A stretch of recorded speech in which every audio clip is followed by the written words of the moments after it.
Hello guys, আপনাদের সবার মিতু আপা এখন সরিষা খেতে সরিষার ক্ষেত দেখতে এসেছে।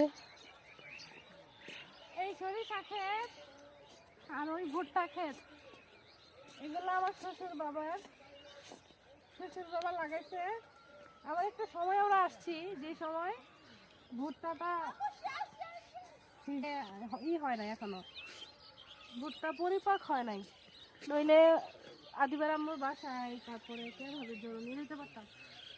এই কে ভাবে কে একটু দেখাই ভাবি, আপনি দেখেন আপনার এই ভুট্টা আমি নিয়ে যেতে পারলাম না, তার কারণ হচ্ছে ভুট্টা গাছগুলো এখন অনেক ছোট, ভুট্টা ধরে না, এখনো ধরবে কিছুদিন পরে।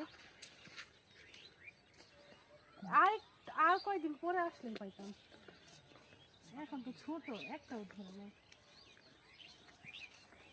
তবে আসতেছে ভুট্টা, এই দেখো এই যে দেখো এই যে দেখো এই যে দেখছো, এই যে দেখছেন ভুট্টা আসতেছে, এই যে এই যে এই যে ভুট্টা আসতেছে।